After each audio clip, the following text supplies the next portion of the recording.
Welcome to Pause for Peace with me, Pastor Jule. Here we are in these final days of the month of July, about to give way to August 2024. And in Middle Tennessee, that means it's time to get ready to go back to school.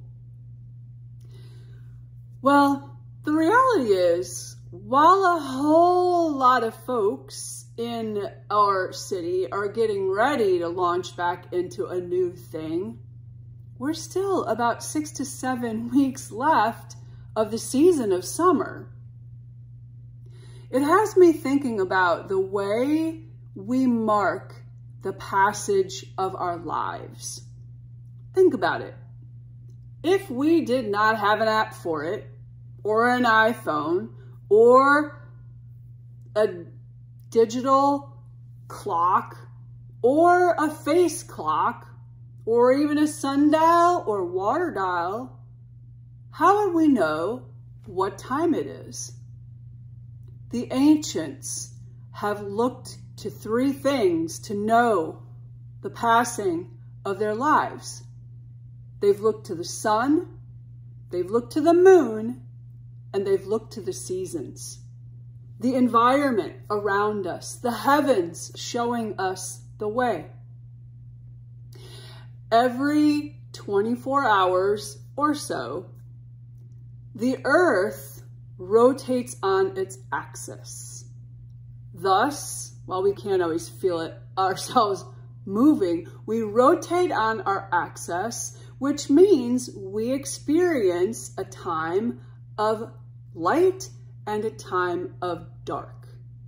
As we rotate on our axis, we are actually moving towards and away from the sun, thus the earth being illuminated by the rays of the sun, which can be so very intense in the summer because the earth also makes a rotation around the sun.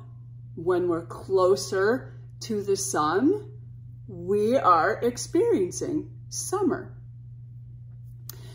Well, the moon is also orbiting around the earth all the while, which means about every 28 days, the earth is experiencing an opportunity to see the moon reflected by the light of the sun and able to have these phases of the new moon and then the waxing moon, the new moon being we are not able to see the moon, the waxing of the moon as it grows and light intensifies, therefore making us seemingly see a larger part of the moon until it becomes that beautiful night globe of light, the full moon, and then once again emptying, waning until it returns to the new moon.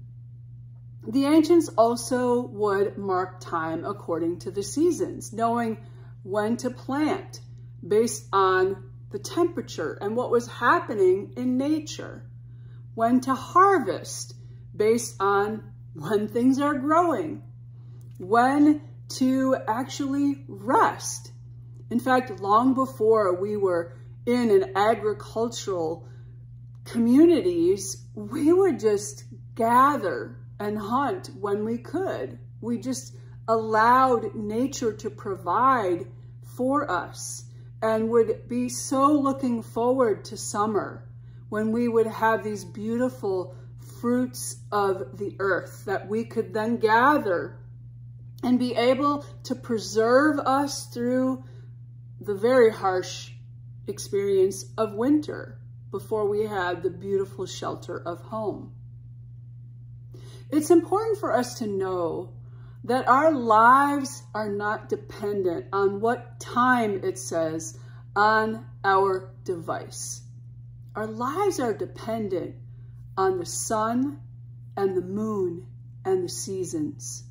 Our lives are intricately connected as members of this earth to all of these natural elements about us.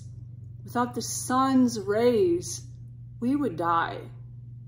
Without the pull of the moon, the waters would move or not at all. Without the changing of the seasons as we rotate around the earth, if we were forever in a season of winter, we would have a very difficult time feeding ourselves. The truth is, we are dependent on the natural world, whether we realize it or not. So today is pause for peace while we still have these beautiful days of summer, even if we're launching into the new thing of a school year. Today's pause for peace is a little taking stock of our own relationships with the sun, the moon, and the seasons. So I'm inviting you to get yourself quiet.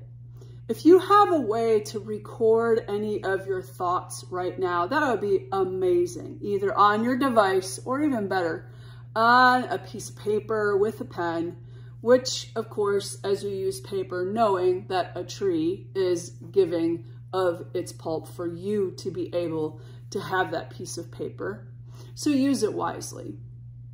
So let's go ahead and get ourselves quiet for just a moment. And if you would write on the top of a piece of paper or on your device, if you would just write the sun, S-U-N.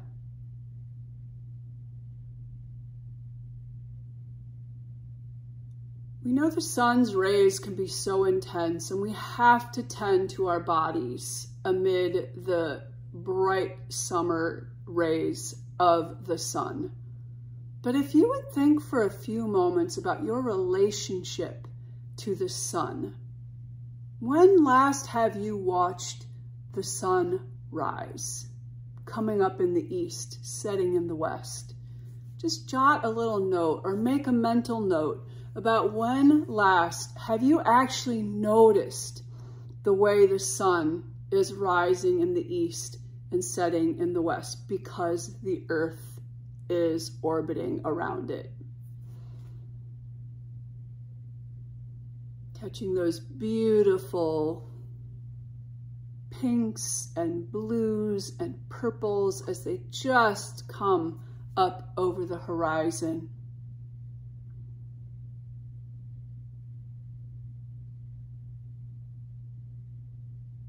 Noticing what time it is because of your position to the sun, which means paying attention to the traveling of the sun, well, traveling of the earth around the sun, but paying attention to when the sun is directly overhead, noon.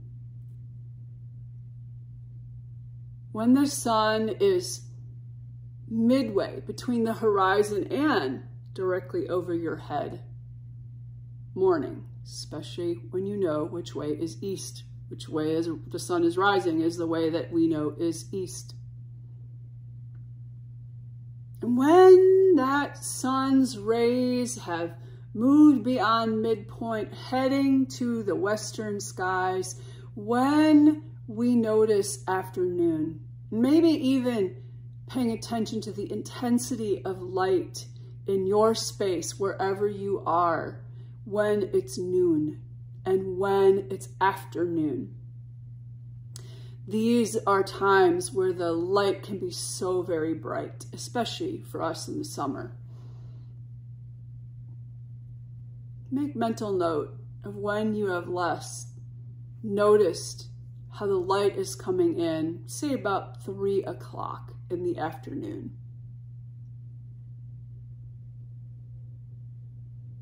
And then make note too, if you have a sense of when the sun sets, like when are the last rays of light outside each day, therefore telling you this day has passed, the night is beginning.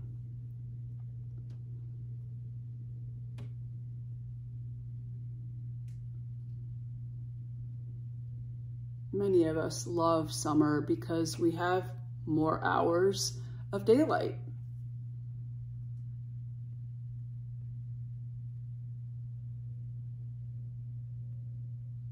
An invitation as we move into night, this night, whatever night you're listening to this podcast, would be to be connected to your body.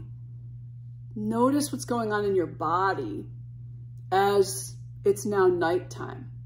I know nighttime's coming because my little dog, who seemingly has aged tremendously during the pandemic, started this little ritual that shortly after sundown, he wants to go out one last time so he can have his treat and settle in for the night.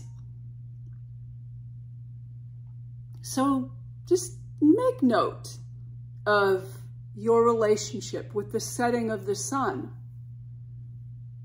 Paying attention to that movement of the sun, though we can't see it, we are still rotating around or orbiting the sun and still moving around the sun even during the night. And do you know what it sounds like when the birds last chirp at night? Have you ever noticed during the time, those intense days of the full moon, about 3 nights of the full moon, that every now and again, there's a bird that's a little bit confused and is singing its song in the brilliant moonlight? Have you ever noticed the sound of night?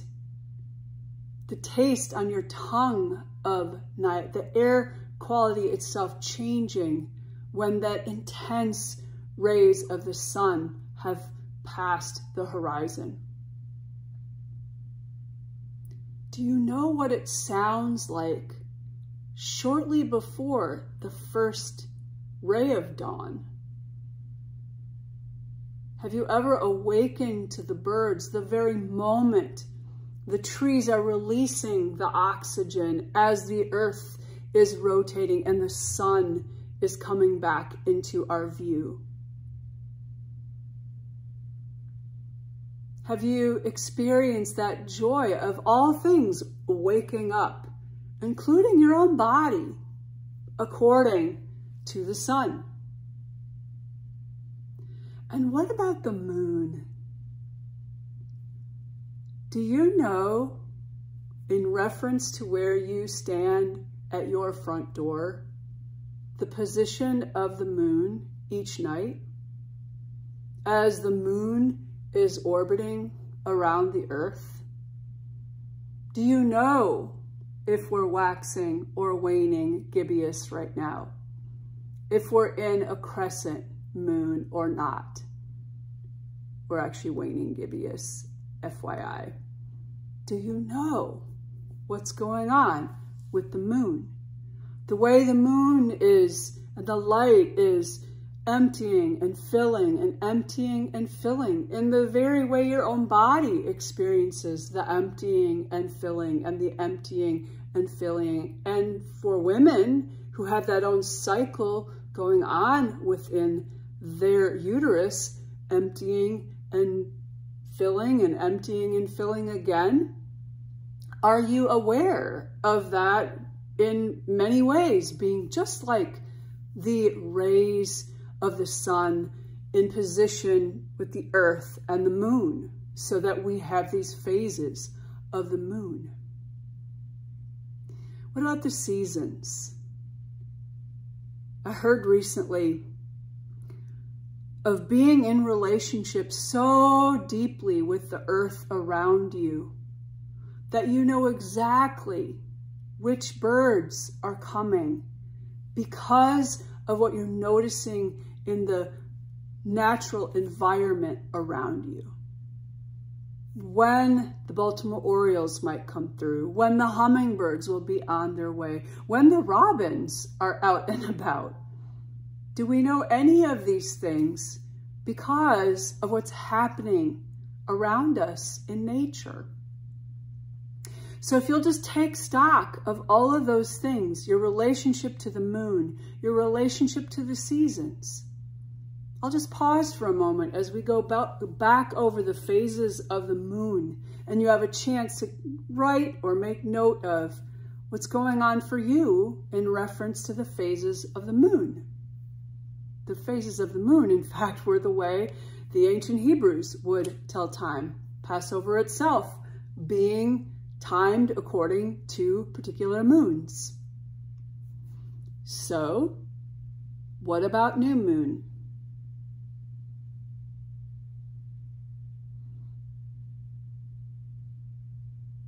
What do you know about the filling of light? The crescent moon of what's called the first quarter of the moon.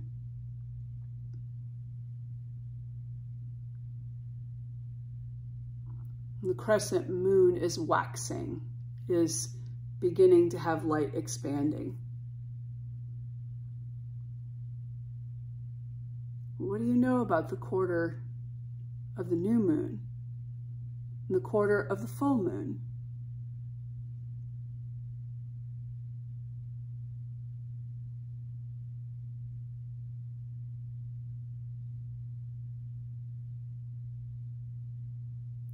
What do you know about the waxing gibbous moon,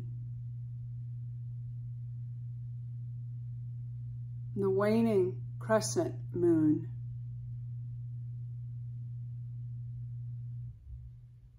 the waning gibbous moon?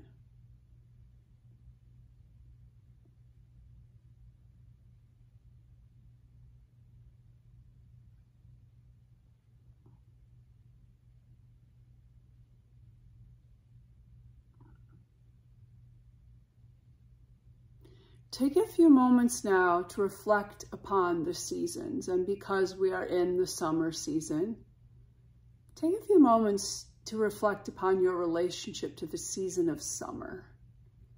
This intense heat, this bright light, this long days, short nights.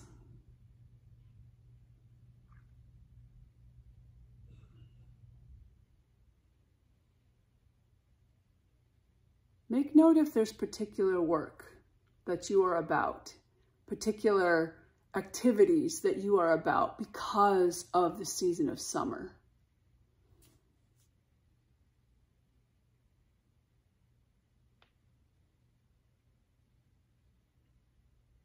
Make note of autumn, the fall harvest,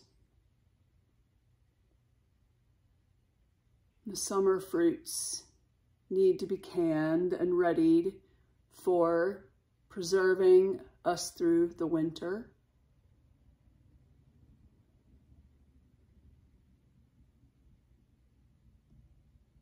What happens to your favorite tree during autumn?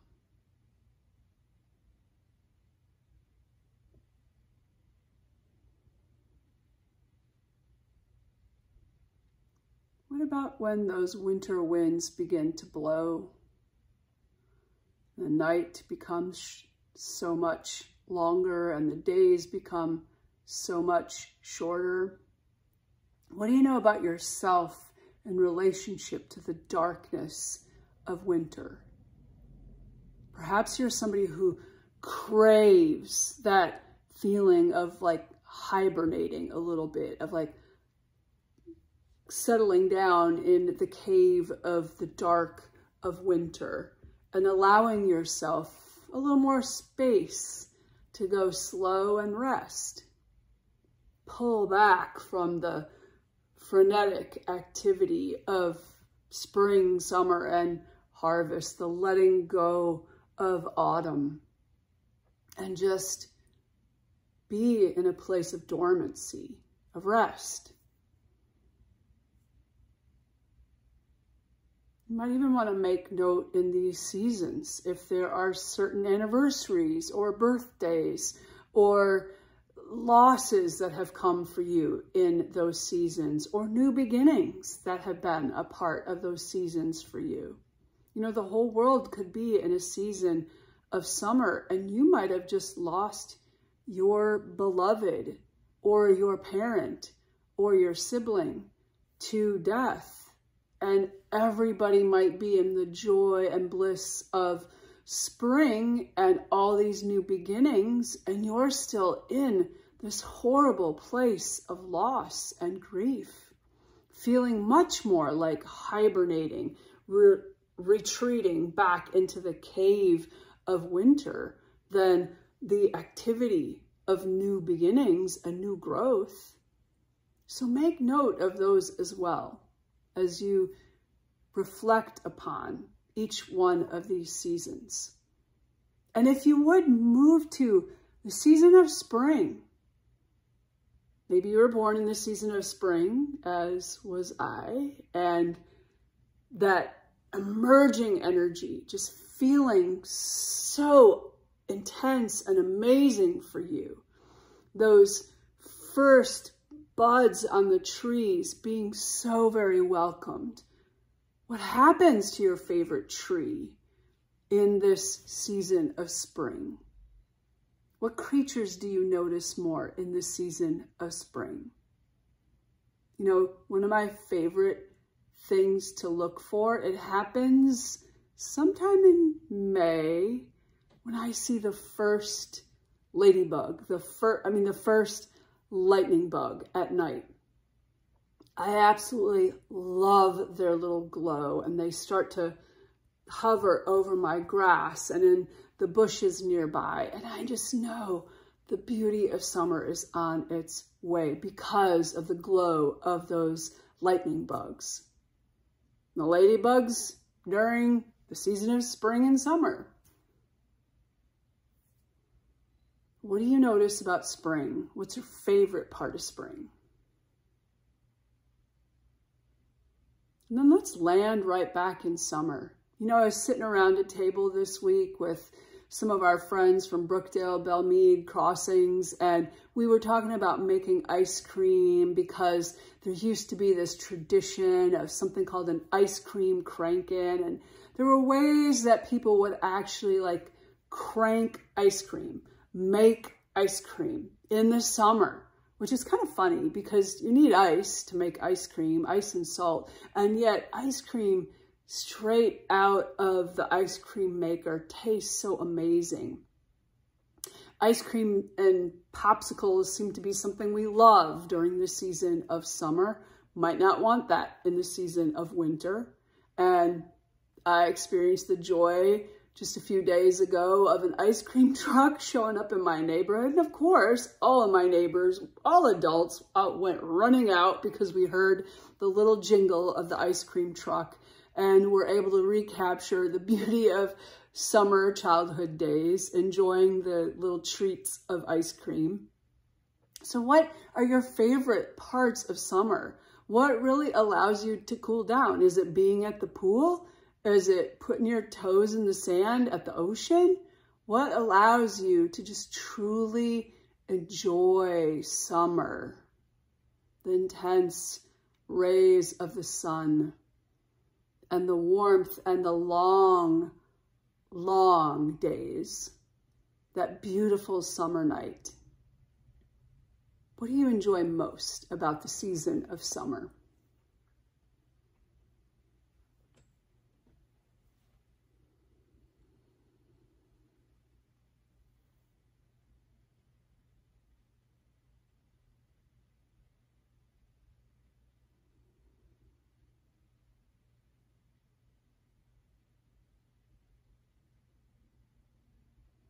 I'm mindful, as we think about the way we mark time, I'm mindful too of the way that our ancient Hebrew ancestors marked time with the Sabbath, with the season, the little bit of rest for 24 hours.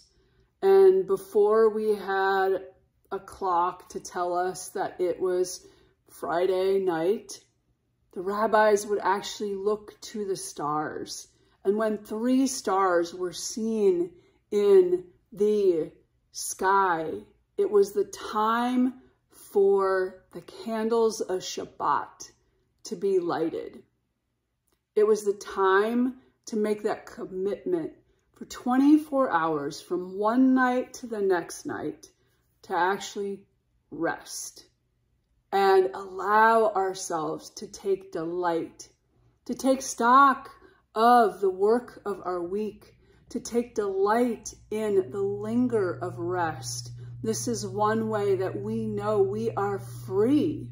This is the gift, Sabbath, the gift actually given by the divine for those who had experienced intense oppression of slavery under the Egyptian empire, under the Pharaoh's demands for productivity, to actually be liberated, to be creatures that knew themselves in right relationship to an amazing, sovereign, divine, liberating love. And so Sabbath being a gift to mark our freedom from productivity, to allow us to delight in being a human being, at rest and at play with one another, able to truly put down everything else that defines us and be defined by the love of God. This is another way for us to mark the passing of our lives. And maybe it's even an invitation this week to be continuing to cultivate your relationship with the heavens and the earth all around us, the sun and the moon and the seasons, and even the beautiful gift of Shabbat, Sabbath rest, when we can welcome in the indwelling presence of God and take great delight in the fruits of all the earth and of living itself, being a human being. Thanks so much for joining me on this episode of Pause for Peace. And whether you are getting yourself ready to launch into a new school year, or whether you're getting yourself ready to head off for a summer vacation, I hope that you will continue to take stock all week long of your relationship to the natural bodies around us, to the natural earth, and to these delightful gifts given to us by this amazing God that is love. Blessings, and see you next week.